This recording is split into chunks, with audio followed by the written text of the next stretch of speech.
Hi, my name is Lushin and I'm a huge movie fan. Now, when I went to go see Crawl in cinema, I wasn't that really pushed on it. I thought from the trailers it wouldn't be that good, but it was a pleasant surprise. So let's actually start talking about the movie Crawl. So Crawl follows a young girl as she goes back to her hometown to go find her father, who's not answering any calls or texts. So as she goes back, she finds out that she can't find him. So she goes to two houses, can't find him. Then she finds him in the crawl space below their house. And as they're going through all this, there's a huge hurricane coming and a big panic thing. The major big twist of this movie, which it's on the posters in the trailer, it's not actually a major twist. It's something that the characters didn't see coming. There's actually a lot of crocodiles in this movie. So yeah. And when it comes to the crocodiles, they used them perfectly. Where they didn't use them overly a lot. You could barely, they kind of used it the same way they do in Jaws, where you know the shark's there, but you can barely see, like every now and again you'll see the fin popping up. They kind of use it the same way with the crocodiles, where every now and again you see their back coming up or their tails, or you'll see the water splashing a bit, and they use it suspensefully. Was really good. Now the CGI on the crocodiles sometimes was really bad. Like the first time we actually see one of the crocodiles burst out, it looked really bad. Like you see the lines around it where they put them in, and it just did not look good. But the crocodiles themselves, I knew crocodiles were dangerous, but seeing them in this movie, I didn't think they were that bad because I don't think, as far as I know, I've never seen a crocodile movie.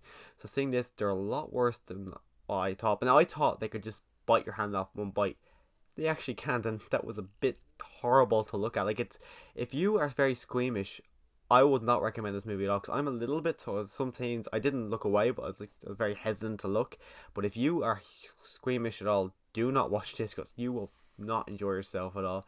But the gore in this movie, you see it, you actually see stuff like there's a character whose leg, his like the skin comes off, like majority of his skin where you can see his bone is peeling off his leg, and it is very bad to look at. It's not a pleasant sight at all. And the characters themselves, I actually enjoyed a lot as well. You've got the daughter who, she is good.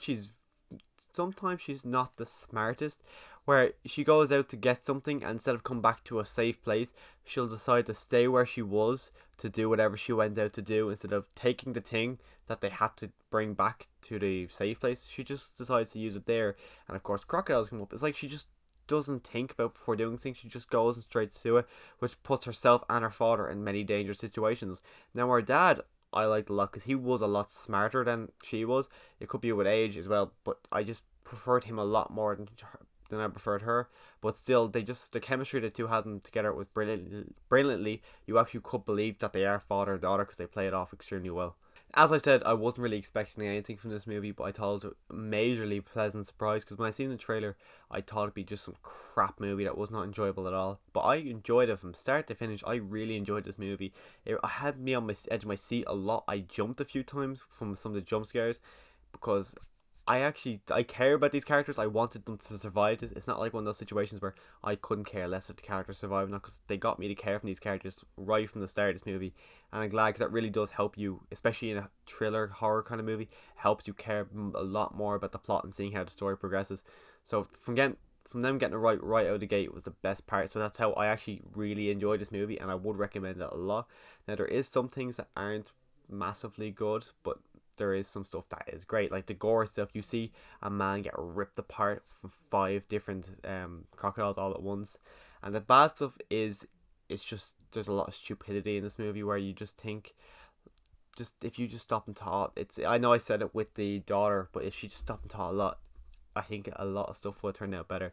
There's also a dog in this movie who I forgot was there for half it because he goes away for half it and comes back again, but it's a dog. I think everyone was like, I say if you brought someone who loves dogs, they'd be like, oh no, please save the dog.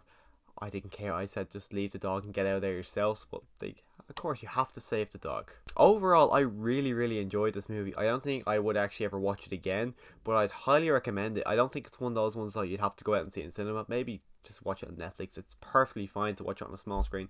It doesn't, like, you don't need to watch it on the big screen. Maybe it'd be good for 4DX. I think with the splashing of the water and everything, it might be good. But if you are interested in seeing it and you haven't seen the trailer or anything, you just hear like the concept of it, do not watch the trailer. The trailer spoils a lot of stuff that I wish I didn't see the trailer going into it because I would have enjoyed it a lot more. It's the same kind of way with Castaway. Now, if you haven't seen it, spoiler alert for Castaway, but in the trailer for Castaway, they show him getting off the island, which I wish they didn't do. I didn't see the trailer beforehand, but I think it's a really stupid marketing strategy to show him get off the island, which wouldn't you rather see that in the movie instead of the trailer? But they kind of did that in this movie with a bit of spoilers. So if you haven't seen it, just don't watch the trailer, go see the movie. Click subscribe if you did like this video. Let me know your thoughts on the movie down below, and as always, thanks for watching.